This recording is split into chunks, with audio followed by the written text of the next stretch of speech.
Hey, what's up, everybody? Welcome to Simplified. This is a podcast where we talk all things industry, trends, events in the restaurant industry, talk to leaders about what is going on, what is happening, and break it down, try to simplify the complex.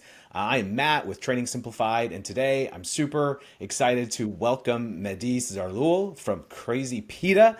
Founder, CEO, owner, all the things. I'll let him explain it, give it the full breakdown. Mehdi, welcome. Thanks for joining me. Thank you for having me, Matt. I appreciate it. Yeah. My name is Mehdi, and I'm the owner and founder and CEO of Crazy Pita Rotisserie and Grill, a 17-year-old concept as of last August. We have a three corporate store here in Las Vegas, Nevada, and we are franchising now, and we're about to open our fourth store in Sugarland, Texas. A fresh casual Mediterranean restaurant, counter service.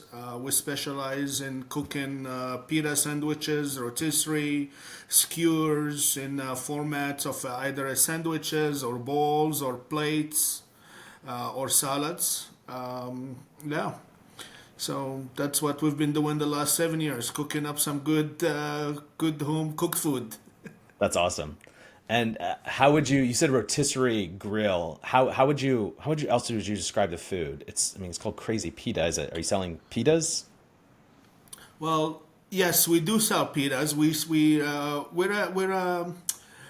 We're a Mediterranean, but we more Moroccan style. Those are the spices that I use, North African, and we serve them in a pita style sandwiches.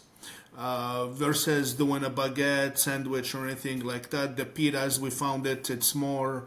A lot of people globally they know what pita bread is, and it just been working for us since day one. And it's been a tremendous that we serve fresh pita bread. We don't cook it in house, but we have a baker that does make it for us and bring us to us as many times as we need it during the week. Nice. So we do grill to order our meats and we just assemble them in a sandwich style on a pita, more like a Greek style. Okay. Yeah. And so you currently are three locations in one city, but you guys are moving into a whole new state. This is like a whole new venture. Let's hear about that. Yes, it's Tell me about this. What's the whole new world? the whole idea started, when I my background, I used to work for Four Season Hotels previously, and then I used to travel the world and open restaurants and hotels and just enjoy life and meet so many people and eat so much food from like diverse backgrounds and when I moved back home in Los Angeles, that's where I was residing then, and I wanted to. There was a demand for a good pita sandwich. Most of the restaurants that were open then were like more of a business, so you find traditionally just some grilled chicken breast marinated that seems to be towards the owner where their region from, either if they're from Greece or Egyptian or Lebanese, and but there was nothing that somebody will take the concept and bring it out to and flourish it and bring it more to alive. So that's when I decided to start Crazy Pita. And I had some amazing recipes. When the food embellished for a while, you can come up with a recipe within 5 minutes, right? Yeah. And I knew exactly what I wanted. Is I wanted one of my pita sandwiches. If you ever come to my restaurant, it's all about the food. It's all about the first bite, the second bite. The first bite that takes you. I want you when you eat my food, the first time as you show up, you go, "Wow, what is this? This is not my expectation." And then it takes you to the second bite. Then I see the people start looking at the menu. Then they start discovering more items, and that's how it's been for the last 17 years. And when I opened my first, then we decided. Then the economy hit, and we're like, "Oh my God, what did we do?" But fortunately, what I've noticed when there is a big, the economy or my business grows up, we do more sales. I mean, maybe everybody comes down and everybody save money from the full service restaurants. They come down to us, or people have more time to come and discover who we are. So 4 years after the economy hit, we thrived. I mean, we were growing rapidly, and the sales were like just ching, ching, ching, ching. We were like literally printing pitas. And then we opened our second store, and we followed by our third store for the last 10 years. Back in 2019, we would decided, I mean, it was a great system having a three store, one owner. Life was great, you know, you flourish, you accomplish the American dream. You buy the big house, you have the two dogs, you have barbecue on Sundays. Life is great, you know, you go do yoga, you work on the work-life balance. Yeah. And that's when I decided just recently, and I decided let's take this three store units and let's just duplicate them, you know, elsewhere. But we went and we started doing our FDDs and our operation manual, and we worked on it. And then month before we were gonna release it, something tells me maybe I should stop a little bit. Let me go vacation and come back. And then COVID hit. Yeah. So thankfully we didn't release it then, because you know you have no idea what to do. Here I am trying to sell a franchise store, and now I'm needing to answer questions about COVID. I mean, we're not doctors, we don't know anything then. So we decided to hold on to it, and right after COVID, we went with it and start selling franchises. And luckily, my first franchisee is from Sugarland, Texas, and committed to 10 units. Oh, wow. So that's a great accomplishment. My plan was to sell 10 units within 2 to 3 years, and here is the first one. So on that note, we're gonna probably do a barbecue pita during opening day. Nice. That's awesome. A Texas barbecue pita. Texas barbecue pita. And are all That 10 would of be those an units LTO. are all 10 of those units going to be in Texas? Oh, in Houston, yes. Okay. Yes, it'll be in Houston. That's huge. Congratulations. You. That's great. Tell me what it was like for you as a founder and an owner to open up that second location. So there's lots of people out there who have opened one restaurant. They got one restaurant, but their dream is to do what you're doing now and start to franchise, expand to another state. But first, you got to open up restaurant number two. Talk to me about Of course. about what you learned or what advice you would give to somebody who's got one restaurant and they want to go to restaurant number two. Yes. As you grow, like everybody else, you want to grow your company, you want to grow your brand. First, what I say to everybody is make sure that your house is clean, right? Your first store, that you are one making money, you have your systems in place, and you have somebody managing it, because you cannot be in two places running the store, and that's what everybody looks at. Even when franchising now, we believe in the five checklists of running a business. Make sure that they're profitable, make sure that they're consistent. When I learned my experience, I built my business based on consistency. I want to make sure that anybody that's going to come, I'm going to hire as a cook, that my food is being cooked the same way, that all my recipes are met.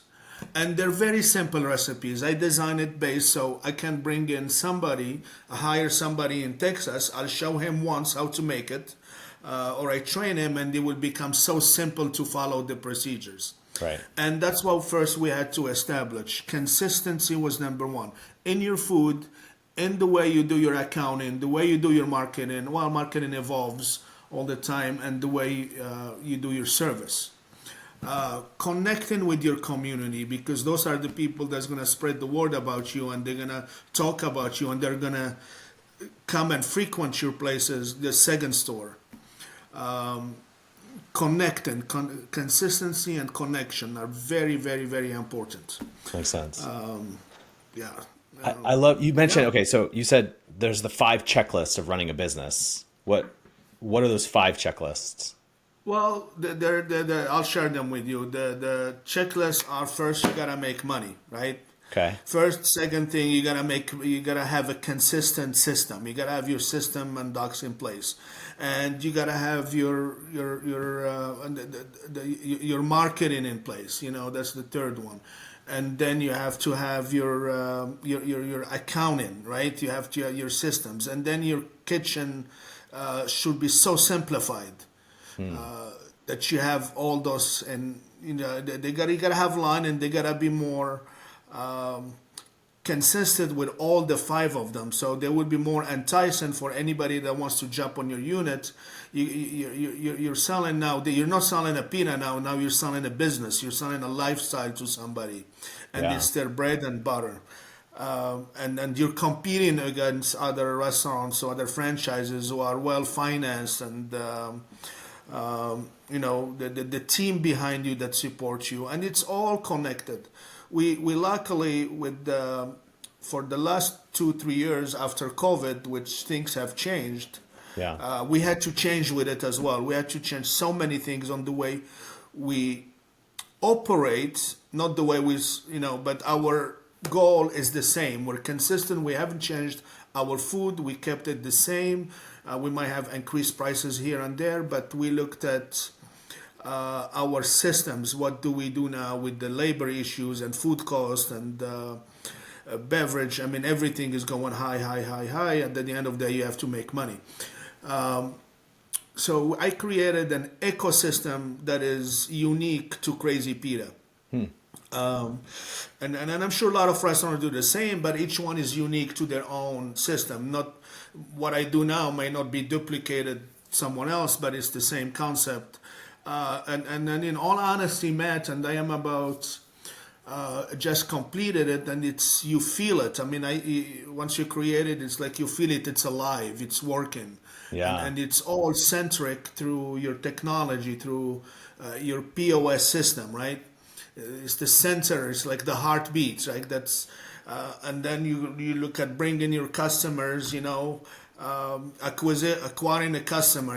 That's so difficult to bring in new customers to keep that consistent wheel rolling, and then how you bring them back constantly.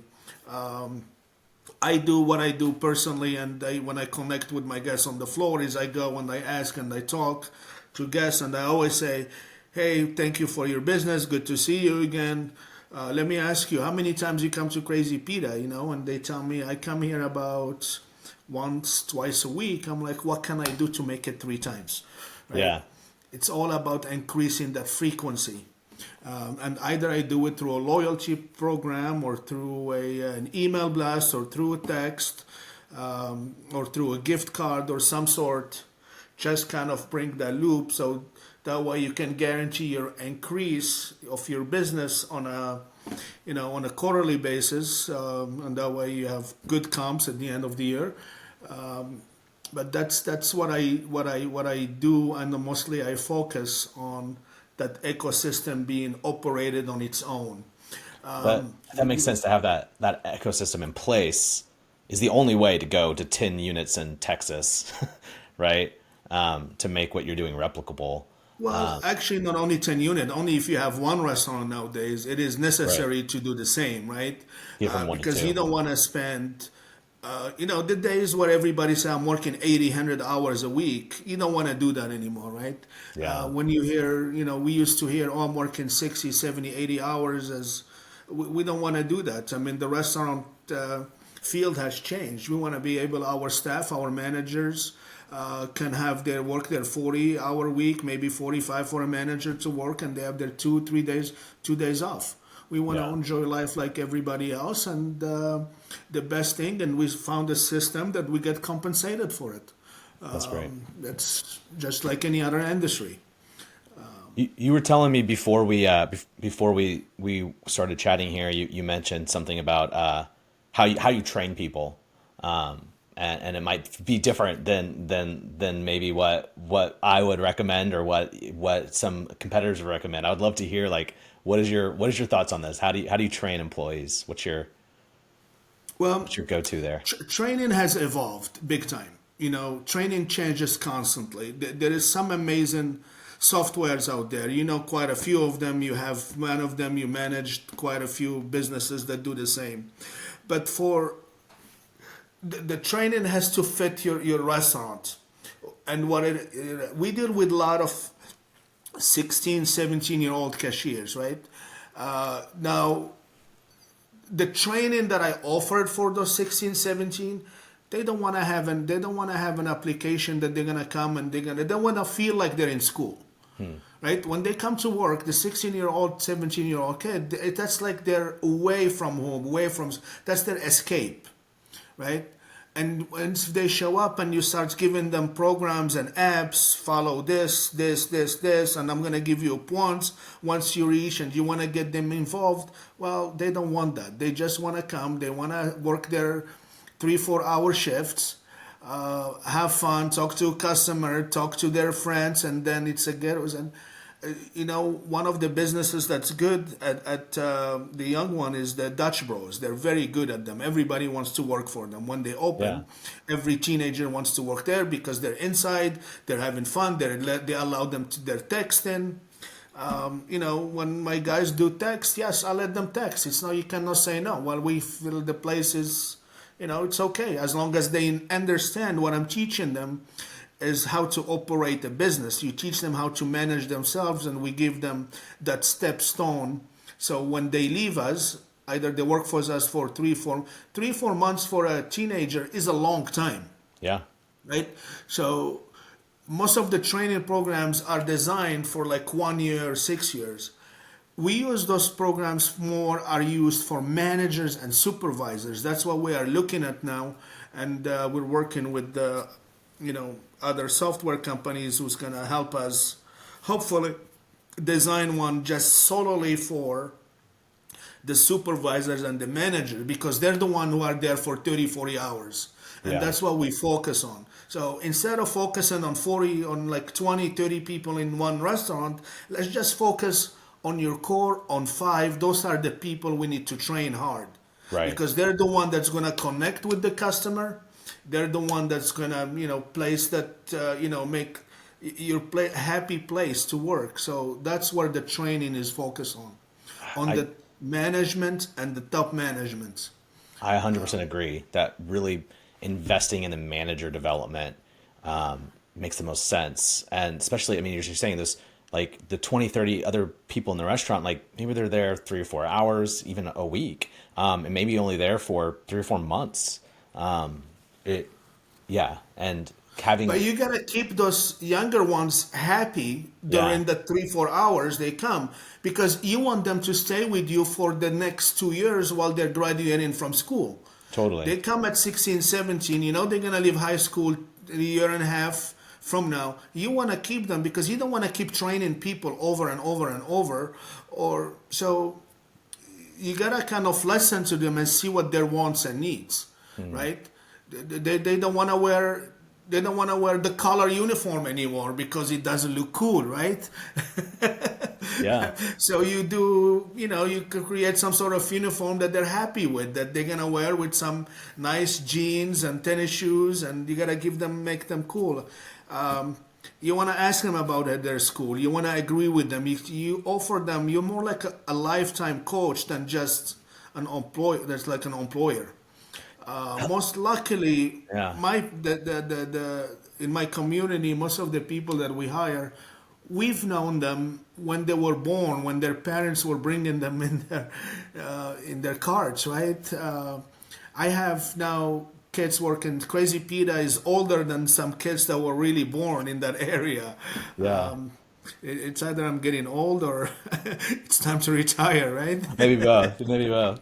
I love that. That's kind of just that philosophy of like really developing those managers, but then for those employees, like just keeping them happy, listening to them, hearing what they have to say, investing in them in with genuine relationships, making it a fun, welcoming, inviting place to work. Is that basically your retention strategy for?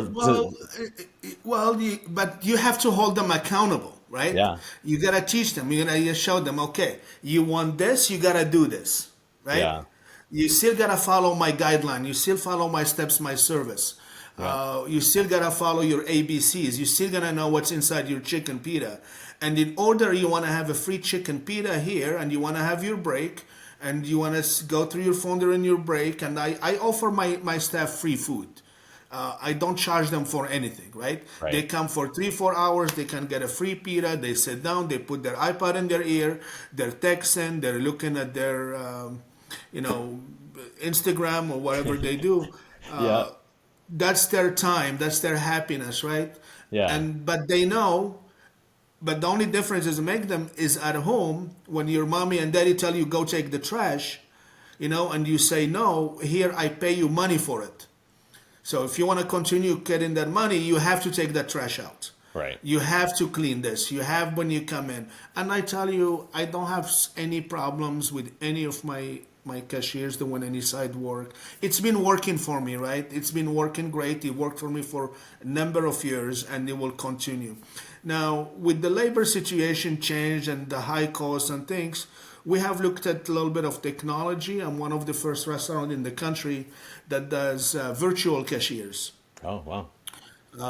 We do what we call them now, not AI, IA, intelligent agents. Okay. But we use AI for, we have virtual cashiers in all my stores. I've had them for almost over a year and a half now. Right after COVID, when we had the labor issues, instead of figuring out what happened to the labor, I just took an active role and hired this company out of Toronto.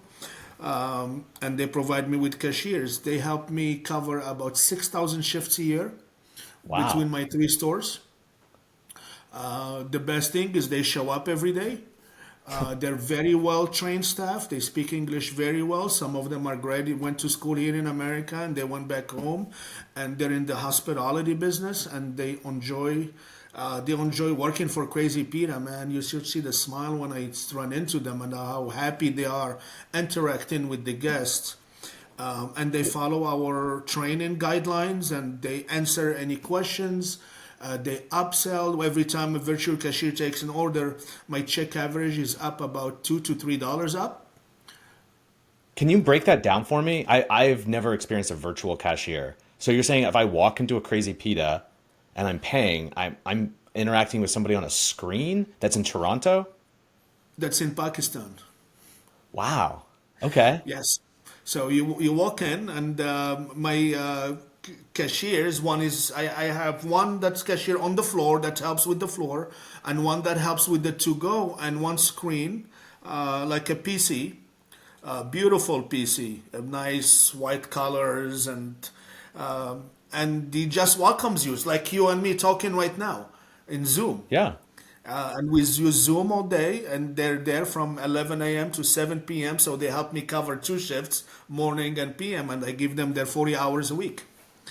And he talks to you like I'm talking. Hi, how are you, Matt? Welcome. How was your day? Good to see you again. What can I get you? He tells you the specials, and you place your order with him. I find it very convenient. We do so much customization in my food that I don't find it there yet to put a kiosk and let the customer put in all their orders. That The makes sense. I was reason going to ask you being, that. I was going to ask why use a virtual cashier and yes. not a kiosk, but it's because of the customization. Well, would you rather? I think it's faster to use a virtual cashier. You still want to have that person talking to you. A lot Okay. of people still find it strange that they're talking to cashier versus putting in themselves.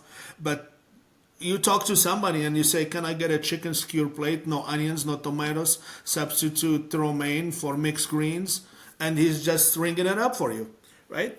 Versus Yeah. you looking for all these items. Wow.